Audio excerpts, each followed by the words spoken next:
Air pollution is a huge problem, and most people assume that if they live in a small town or in the suburbs, they don't have to worry about it because they're not in the big city.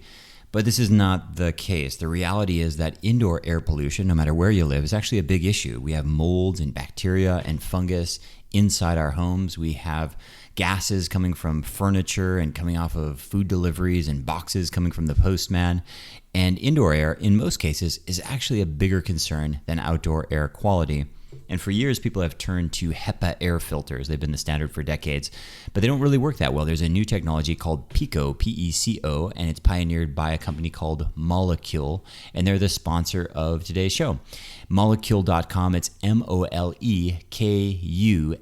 molecule with a K.com.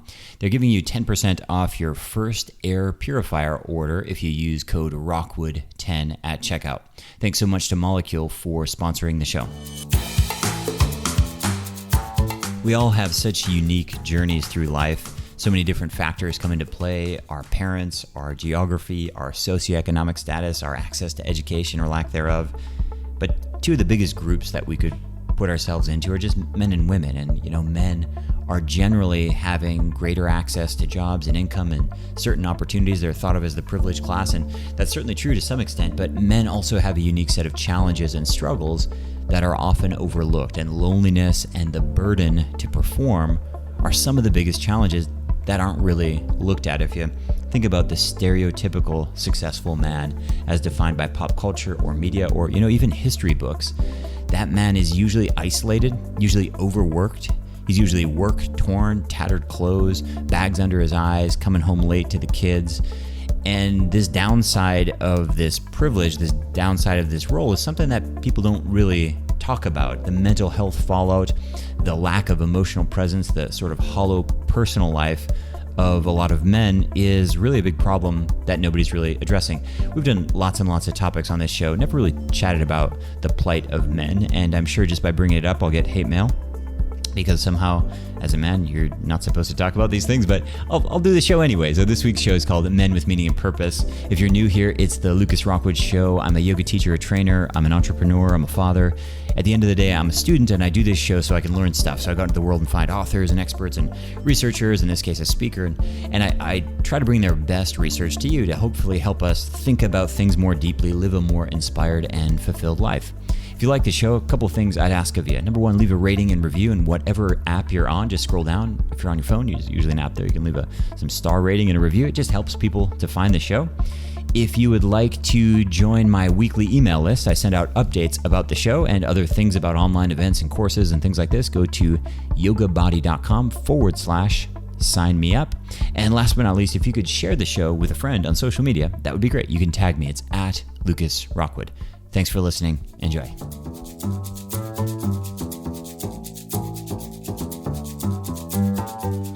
So hello and welcome everyone. Lucas Rockwood here. Today's show is called Men with Meaning and Purpose, and I am joined here with Connor Beaton. Connor's a speaker, a writer, a podcaster. In 2014, he founded Man Talks, a podcast, a community to expand and deepen their sense of self-awareness. To learn more about Connor and his work and his podcast, visit connorbeaton.com. Connor, welcome to the show. Thanks for having me. You came up with Man Talks. Why is Man Talks instead of People Talk? What drew you particularly to, the plight of men? Yeah. So, I think, my own journey brought me there. I was the guy that, if you had met me a decade ago, it looked like I had life all together, but behind the scenes, it was a bit of a mess. And I had bought into the idea that you had to, as a man, you have to sort of figure your own shit out by yourself. And that led me to a pretty dark place where, I hit rock bottom and yada, et cetera, et cetera. And when I came out of that, I started to connect with people in my life, and I connected with some of the men in my life and sort of shared my journey and my story. And then I started to see this challenge that many of us have bought into, this idea that I call it now the one rule of men, which is it's very much like Fight Club, right? You don't talk about Fight Club. And I found that we were, myself and my friends and a lot of the men that I knew were abiding by this one rule of men, which is you don't talk about what it's like to be a man. And so I hadn't talked about what it was like to be a man who was struggling and was going through challenges with infidelity and just certain challenges in my life. And I started to connect with some of the guys in my inner circle and my acquaintances, and found that a lot of them were dealing with the exact same thing. A lot of them were on the outside. It looked like they had great careers and successful businesses and wonderful relationships. But when I really started to dig in, when I started to share my own journey and challenges and failures, what I was met with was this whole other part of them. This whole other side of them and their life and their identity that they hadn't shared, simply because they were sort of abiding by the one rule of men. And so I created Man Talks out of a space of providing mentorship, transparent mentorship, where men would get on stage and share their defining moments, right? It was the idea was like, you have 20 minutes to share the defining moments. And it was almost like, this is your last talk. This is the talk that you would give if you're going to die the next day, and, share the things that you've really learned, like the hard fought lessons that you have learned in your life through challenge and through adversity. And so that's really how it started. And it's grown since then. It's an interesting thing. I never grew up with like traditional male stereotypes of like be physically tough or be good at sports. For whatever reason, I just never got exposed to those. But the stereotypes of like take care of your own stuff, don't rely on anybody, don't break down, don't fall apart, be the leader. That sense of was so drilled into me. I've worked in female-dominated industries now for pretty much my whole career. I started in publishing in New York City, and then I was in theater for a while. Now I've been in the yoga world, So it's like 85, 90% women. And as a man in women-dominated industries, you get even more of that. You're expected to be that anchor, and it's such a subtle thing that it's not. It's really difficult to verbalize. And, when I started reading about men's work and learning about this, at first, you feel like almost guilty because you feel like, I'm this straight white male American. I feel like I have just like stinking of privilege, which, to some degree is true. But then like my suffering is pretty real, and it's like the fact that I didn't choose how I was born. I've been really, really lucky. That doesn't mean that I don't really struggle and that I don't have really significant weight to bear. And there isn't really a very welcome audience for this in most places. Most people don't really want to hear about that. And it's really difficult. And I think, the one word that I think summarizes the male experience, at least from what I know from my experience and my friends and colleagues, is loneliness. Whatever you're feeling, whether it's your relationship troubles, your work struggles, the burden of taking care of a family or whatever it is, it's all on you. And nobody's super interested in hearing your complaints. And part of that says, hey, you've had a lot given to you and things are pretty easy. And I understand that, but it doesn't really lessen the burden that a lot of men carry, which is pretty significant. Yeah. Yeah, I mean, I think you're hitting on an important point there, right? There's a couple pieces. One is the idea of loneliness. I think that's an epidemic unto itself, both for men and women, but for men especially. And I think that's cross-cultural.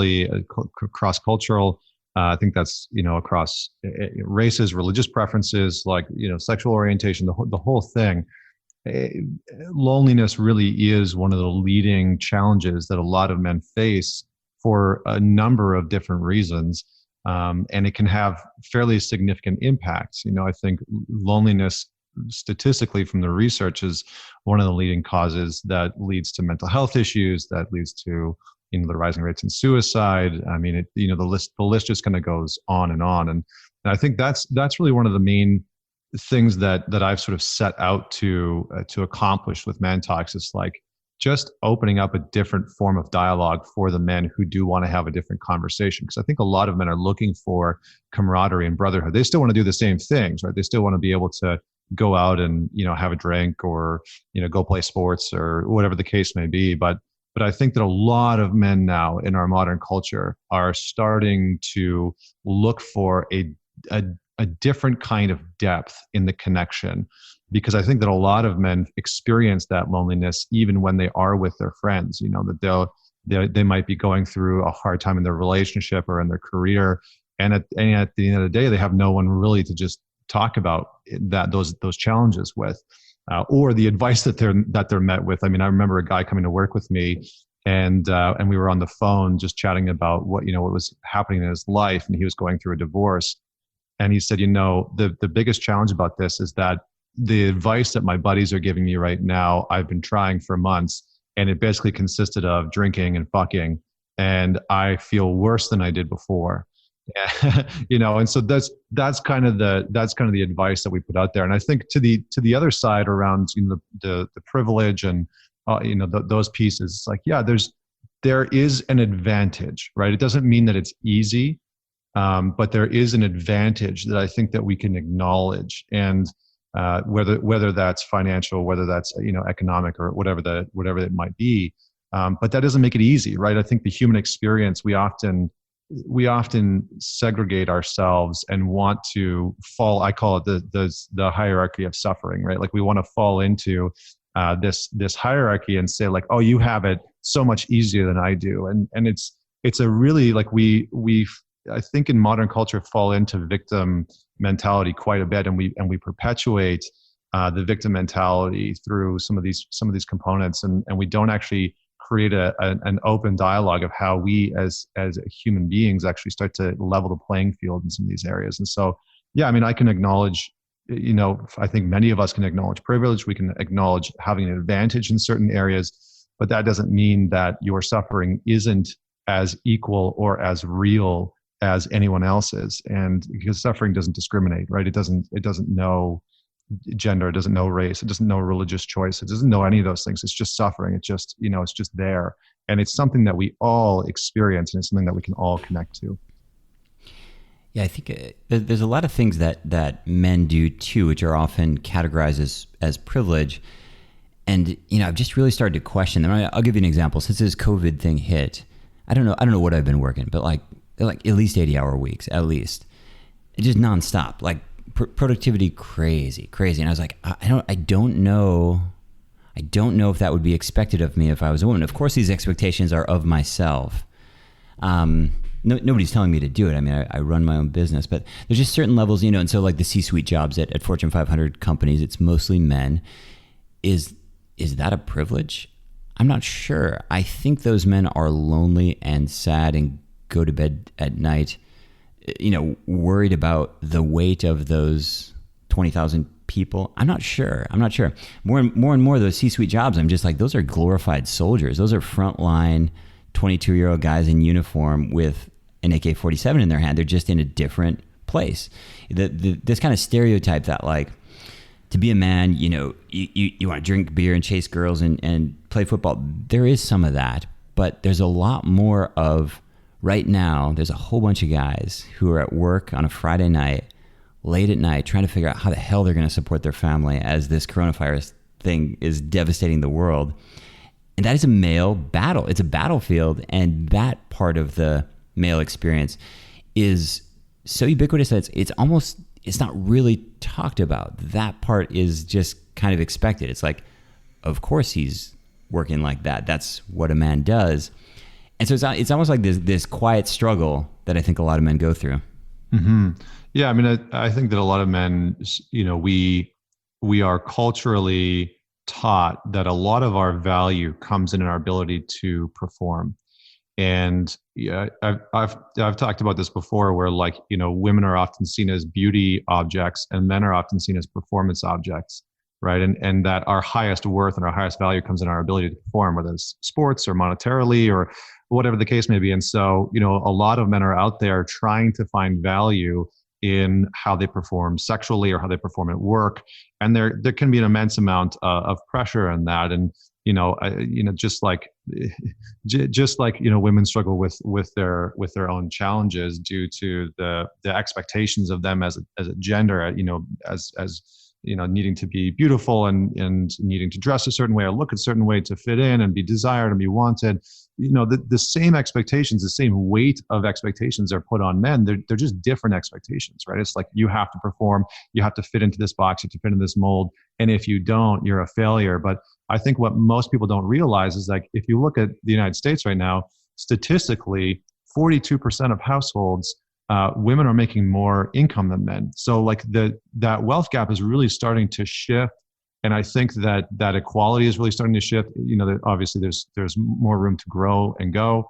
But I think at the end of the day, a lot of men are struggling because this cultural norm that we have been expected to fit into, this cultural box of post-industrial revolution of just, work your ass off and fit into the line and fit into being an agent of performance is starting to shift. And a lot of men are trying to sort of find value now, worth within themselves, within their family, within their career, and purpose is now being sort of put front and center because a lot of men have a little bit more freedom to be able to start to figure out, like, what is it that I actually want to do? How do I actually want to contribute? What is it that I actually want to build and create in this life? And I think that those are all very important questions that we can look at to move away from this emphasis on just our capacity to be performance-based machines.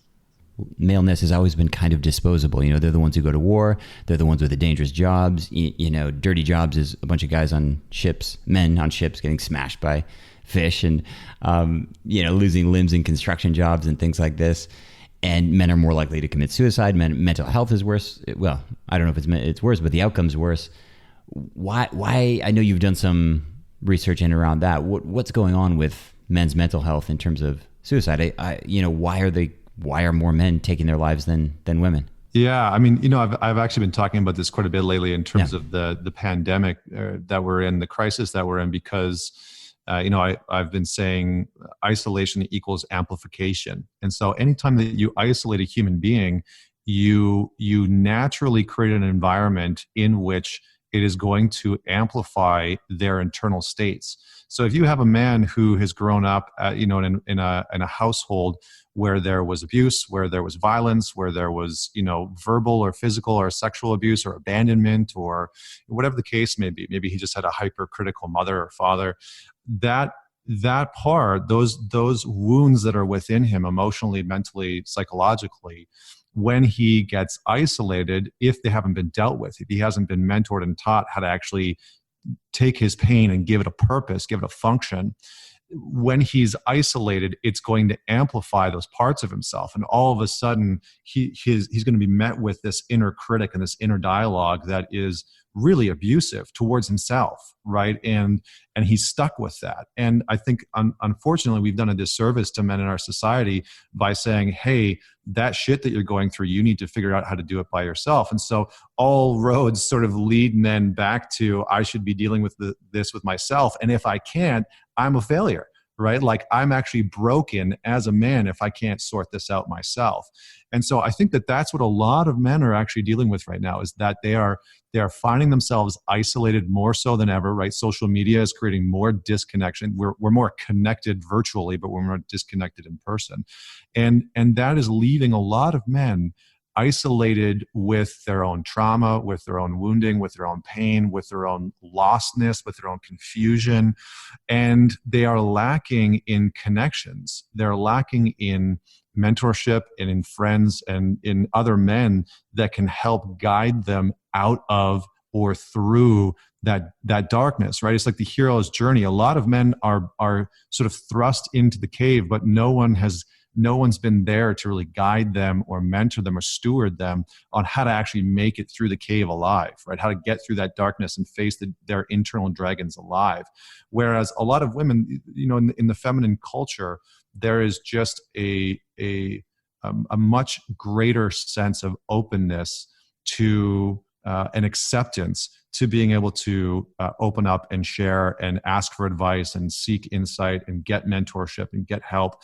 And they have their own challenges around it, but it's much more socially acceptable for them to do it. So I think now in this time and just in where we are in our culture, I think that's the biggest challenge that, and this has been proven time and time again. I mean, the UK has done a lot of research. I mean, they have a minister of loneliness, for Christ's sakes, like they actually have a minister dedicated to loneliness.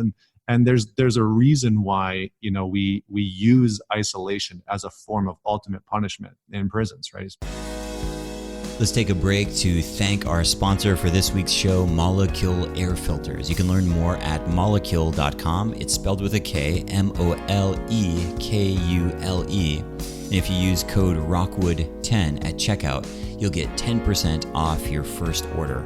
Molecule makes Pico air filters that destroy toxins at the molecular level. It's a next generation technology, and many of our podcast listeners are using them to improve their indoor air quality. Check out molecule.com. There's a reason why, we use isolation as a form of ultimate punishment in prisons, right? It's because that's the challenge that it does, is that it really truly amplifies our internal states. So if you're a man that's, your internal state is one that is riddled with pain and suffering and verbal abuse towards yourself, mass confusion, when you are isolated, even if you have friends, even if you have a partner, but you don't feel like you can talk to those friends or those partners, you're going to be isolated from being able to share some of those parts with yourself, and those parts will gain more power over your identity. I mean, Jung talked about this excessively, about how a lot of our work as men, as human beings, in order to find a greater sense of completion and wholeness, is to what he called merge with the monster, emerge with the demons within us, and be able to turn and face them rather than run away from them. And sometimes that requires us to share those parts of ourselves that we would normally just want to revoke and reject and hide from the world. And so what's on the other side of this? I think everyone in their mind knows exactly what we're talking about. It's the emotionally locked up, caged up guy working too much, blaming everything on work, can't connect with his kids, can't connect with his partner, lost all his hobbies, is out of shape, losing his health, all these kinds of things. I think we all have a good idea of what the stereotype is. But what's on the other side of that? And the reason I ask is because, with social media and YouTube and things like that, there's a whole lot more discussion about things. Some of these are going in positive directions. Other things I'm not so sure about. There's this whole return to stoicism, and that's, really popular right now. I'm like, I don't think I really need any more of that. Like, I think I've spent most of my life trying to be stoic. I think it would really benefit me to maybe break down once in a while. You know what I mean? I don't think I can learn much from the Stoics. I think I came out of the womb with, Marcus Aurelius tattooed on my ass. I don't need that. There's no glory there for me. That's my weakness, not my strength, And so I'm curious what's on the other side of that, because the things I'm celebrated, let me put it in the context of me, so we're not just talking the abstract. The things I'm most celebrated for are the things that bring me a lot of pain and suffering, just maniacal focus on work, incredible productivity, just this ability, like right now, coronavirus. I can do this. I could do this for years, man. I can just go with it. I can just pound it out, and it's almost comfortable for me just to slip into my cave and just grind, and I'm good. But it's not me at my best. I know that I have more. I know that I have more to offer emotionally and to a society somewhere that I'm connected to. I can be better for my kids.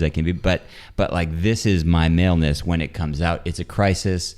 This is my gun, and my army suit is chin down, work it out, figure out solutions, make things happen. I get celebrated for that, and I don't feel an inner celebration, and I'm curious. I'm curious what you see on the other side. I have a hard time imagining myself as anything else. What I'm celebrated for, when I thrive, when I get positive feedback from whatever community it is, it's me doing the things that really are isolating and nose down and closed up and emotionally locked up, and I can't imagine another side.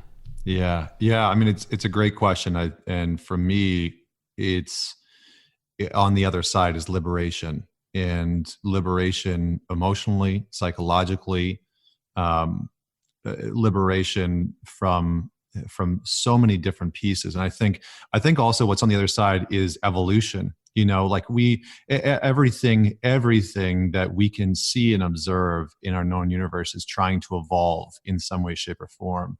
And there is this really interesting part of masculine or man culture that tries to hold on to old ways of being or just stay exactly where it is, and because it gives a false sense of freedom. And we as men, we just love freedom, right? We want freedom. It's not, you don't have to be American to have that be a staple part of who you are, right? We want freedom as men, and we seek it actively in our work, in our sexuality, in our relationships. We seek freedom.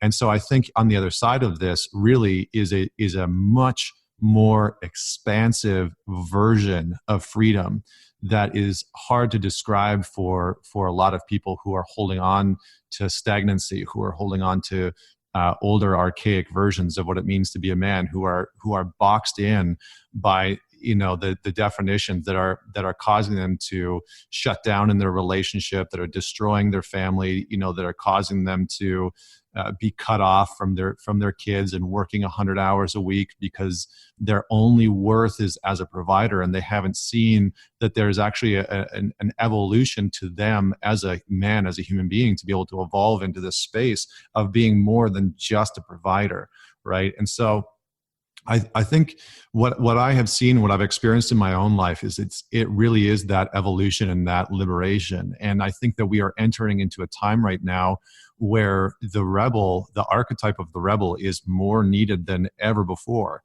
And I think that you see a lot of people making progress and traction and being heard right now, online and offline, simply because they are a living embodiment of the rebel, right? You look at somebody like Jordan Peterson, you look at somebody like Joe Rogan. I mean, those guys, love them or hate them, they are men who are in some ways an embodiment of the rebel, because they're saying things that are contradictory.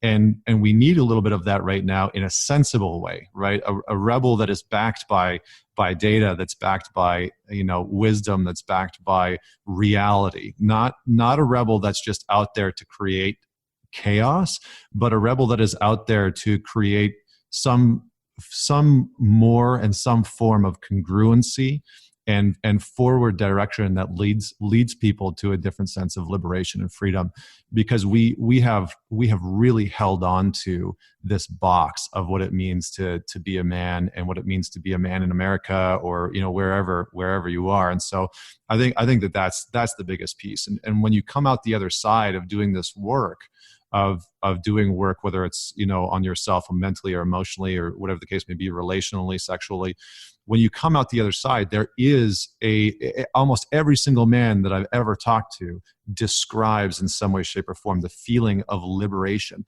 being liberated from the things that were constraining him or causing him to contract in life and in his relationship, run away from who he knew he was. And I think that's really where the actualization of some of our potential and some of our purpose starts to come into play, because we actually free ourselves from the things that are holding us down and holding us back.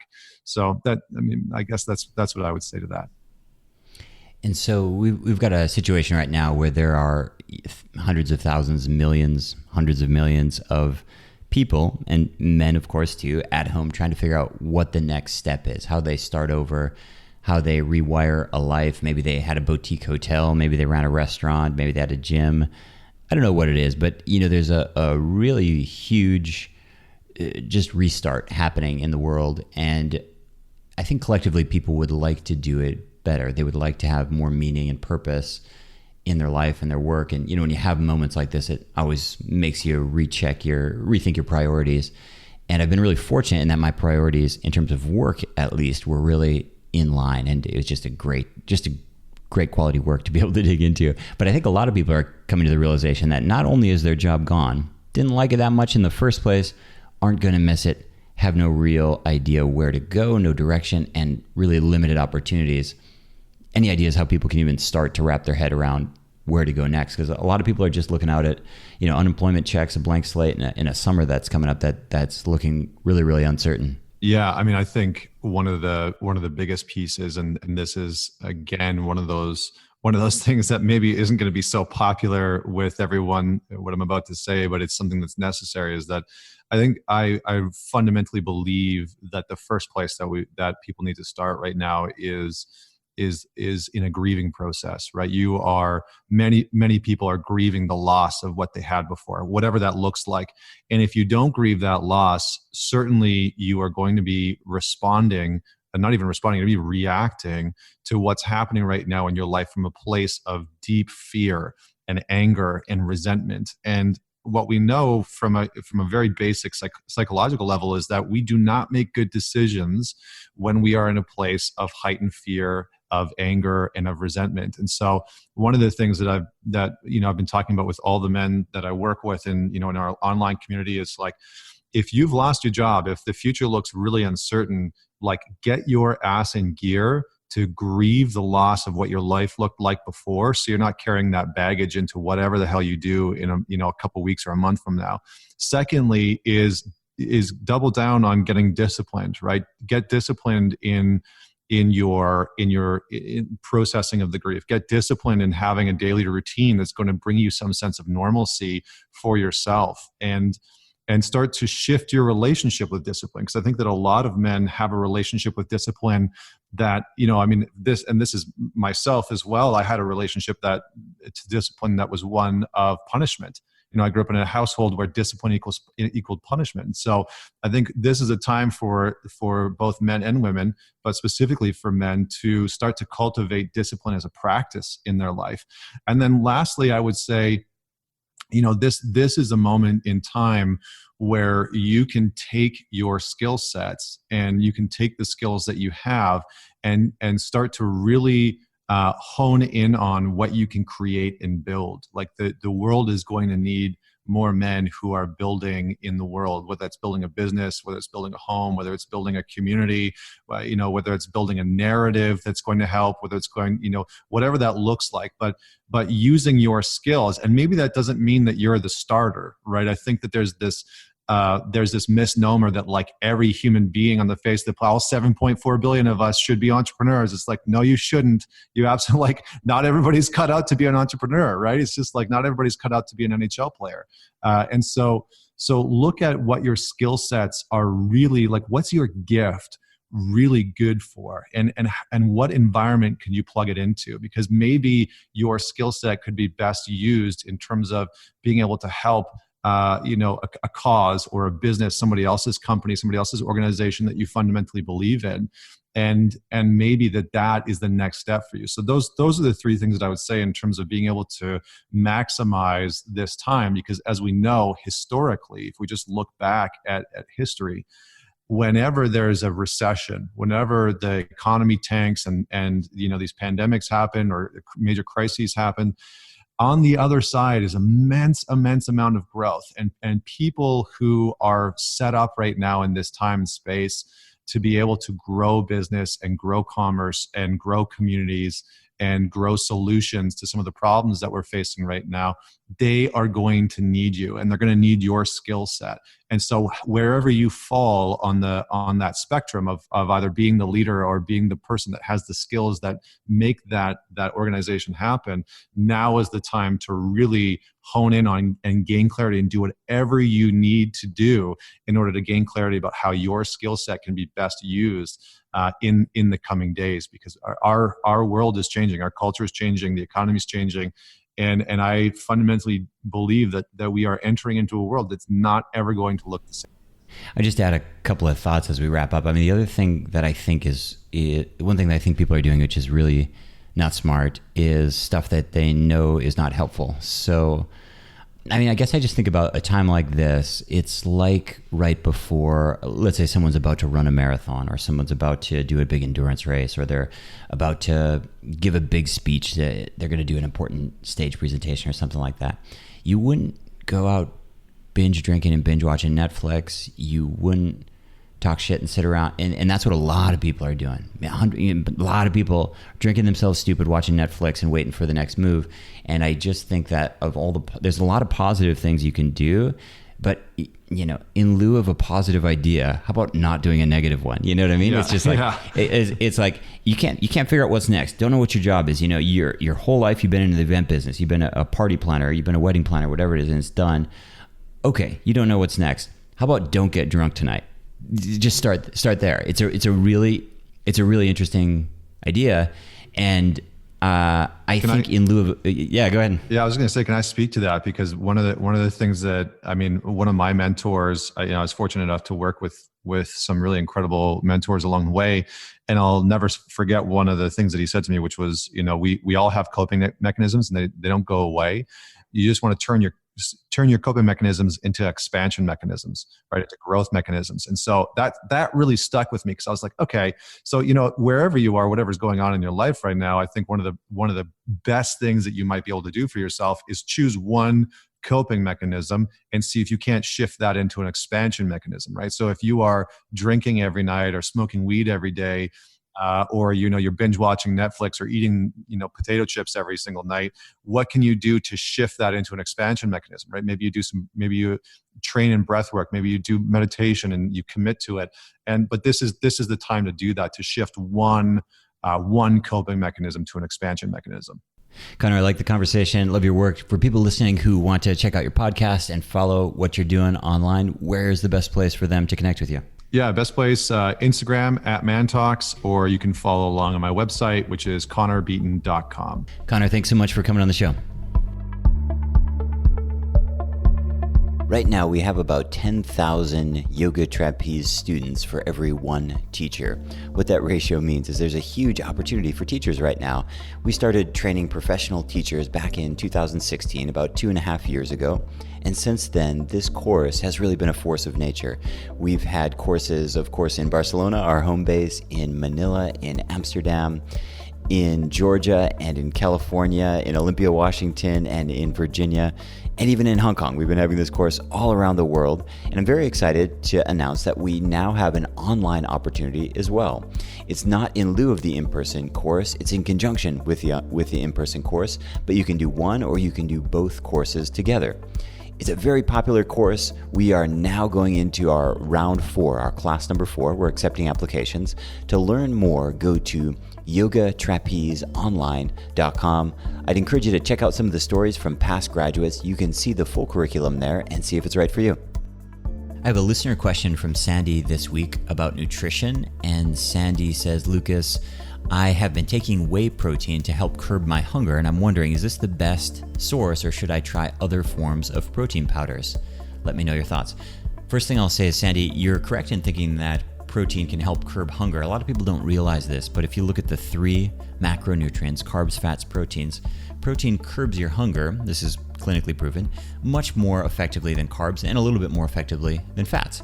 This means if you're getting food cravings all the time, a really effective strategy would be just to make sure you're getting enough protein. This isn't about protein deficiency, it's just about sufficient protein to keep you balanced. And so, if you're having 30 grams or so of protein with a meal, that'll really help with that meal satiety. And a lot of people undereat protein because, well, it's kind of heavy. The same way that it fills you up, and a lot of people don't like that full feeling. Protein powders. First thing you need to know is that by default, they are problematic. That doesn't mean you shouldn't use them. I'm sitting here with a pea protein shake in front of me right now. I have a protein shake just about every day, but you need to know full well going into it that this is processed food. So you need to eat as clean of processed food as possible.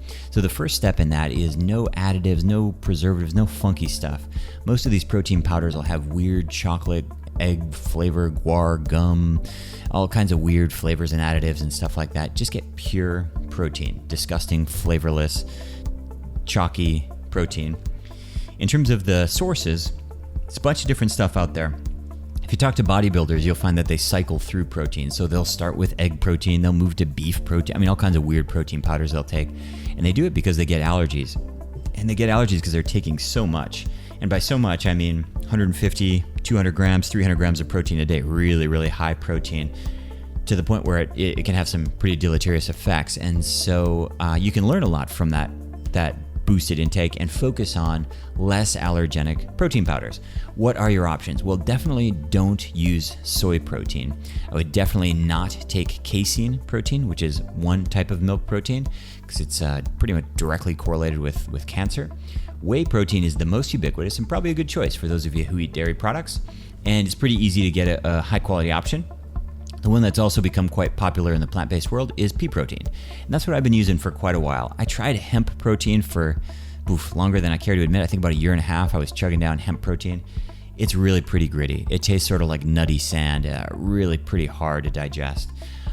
With all of these proteins, again, get them natural and give yourself some time to get used to them. And by getting used to them, I mean your digestion, and I mean just the flavor.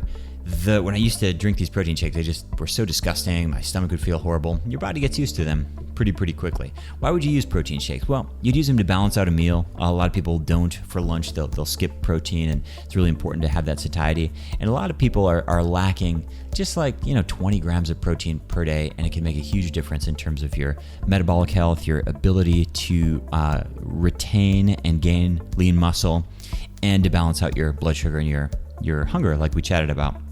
So my go-to recommendations are usually whey protein and pea protein.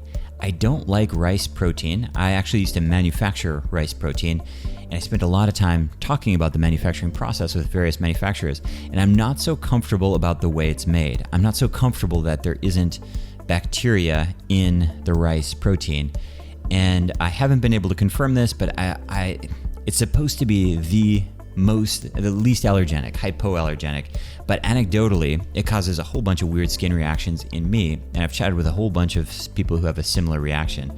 Rice is pretty low in protein also, so it's the extraction process is not very clean. So I no longer advocate rice protein. I'm just not comfortable with how it's processed. So your go-tos would probably be whey protein or pea protein. And these other ones on the market, you could definitely try, but they're pretty funky, like hemp protein and these kinds of things, which are pretty hardcore. I'd encourage you to stay away from some of the big brands, like Vega, for example, is a really big brand. And if you flip around on the back and look at all the weird additives in there, it's really funky stuff. People like it because it tastes better. The reason it tastes better is they've added a whole bunch of junky chemicals. If you have that once in a while, that's fine, but if you're regularly slamming protein shakes, you want this to be as clean and as pure as possible. If you're new to taking protein, I would encourage you to get used to just taking it with water, not with milk or bananas or anything like that. Just chug it down with some water. It's a much better way to go, because if you start doing additives and stuff, usually people end up with a really weak protein shake. They've got, 5 bananas and 10 grams of protein. Whereas if you get used to taking protein shakes, you can easily swig down 20 or 30 grams in one go. And that's really helpful when you're trying to supplement. My go-to suggestion would be a high-quality whey protein or a pea protein. Hope that helps. We have a listener question from Steve on Instagram. Listener Steve says, Lucas, I have torn my meniscus. It's not very serious, but the doctor is suggesting surgery. What do you think? Can I correct this through yoga? So for those of you who don't know, do a quick Google image search for meniscus. And basically between your upper leg and your lower leg and your knee joint, there are these two rings, these two ring-shaped chunks of cartilage that are called your menisci, your meniscus. And these rings are like a lot of the white tissue. They're kind of what I call dumb tissues, meaning they're not very well connected to your nervous system. They don't heal well. They don't have blood circulation, and so when you damage it, they just don't take injury very well. The analogy I often use is to think about your fingernail. Now, your fingernails fortunately grow back. Your meniscus isn't going to grow back. But let's imagine you look at your thumbnail right now, and that's the only thumbnail you get your whole life, right? And it does get some nourishment from fluids, and it is affected by your nutrients in your body, just like your fingernail. But the problem is, let's imagine that thumbnail is never going to grow again. What if I split that nail, and it's a little split, like Steve's talking about right at the end, and it really hurts. It just feels terrible. Well, you can leave it like that, and it functions just fine, but it'll irritate the heck out of you. It'll feel really badly. The solution that a lot of people do is they clip that nail down past the crack. And this is what they do in a meniscectomy. It's a really simplified layman's explanation, but it's helpful to think about. They go in and they clip up that clean nail, that hangnail, and they go up and clip that little frayed bit of your meniscus. The problem is if they take out too much, or depending on where it's taken out, or depending on how it heals or how you move afterwards, you could be exposing your knee to some bone-on-bone action, which would increase things like osteoarthritis, wear and tear arthritis, these sorts of things, and could lead to future problems. On the flip side, it could make your problem go away, Steve, forever and ever, and you could be the happiest knee surgery person in the world. Knee surgeries, are they overdone? Absolutely. It's just a multi-billion-dollar industry. It's absolutely huge. Are they all necessary? No, not at all. It's an outpatient procedure. Generally, the success rate is really high. The question is, what are you planning to do with your life? How old are you? What are the risk factors? Those are the things you need to think about. I had a friend who put off getting a yoga teacher. He had a wrestling injury in both his knees, meniscus problems, put it off for over 10 years, getting surgery, finally went in, got surgery, outpatient, walked out the next day, said this is the best thing he ever did. His knees felt great for the first time. Now, I haven't talked to him in about 8 years. I'm not sure where he's at now. I'm not sure if he can go for a run. I'm not sure if his knees have come back. But either way, I know that for him, he was so uncomfortable for so long, it was the right thing to do. It's really difficult to say allopathic or natural medicine. It's really difficult to say surgery or non-surgery. You really have to figure out what your objectives are and try to figure out how to go from there. Of course, if you can avoid surgery, that's great, but does that mean you have to walk around with pain? That doesn't seem like a very good solution either. So while I'm beating around the bush here, Steve, what I'd encourage you to do is get a second opinion, see if using yoga and self-care and stability techniques and things like this can be of help. And if not, I would weigh all your options and make a decision from there. Hope that's helpful. Thanks for listening to The Lucas Rockwood Show. If you enjoy the podcast, I have 2 asks of you. Number 1, share the show on social media with your friends and tag me. My handle is @LucasRockwood. Number 2 is please leave a rating and review in whatever app you're listening on. And last but not least, before you go, if you'd like to be on my mailing list, every week I send out information about the podcast, behind the scenes stuff, announcements of online classes and special events. I email about once a week. You can do that at yogabody.com/sign me up. And right now we have a free breathing worksheet on that page as well. It's yogabody.com/sign me up.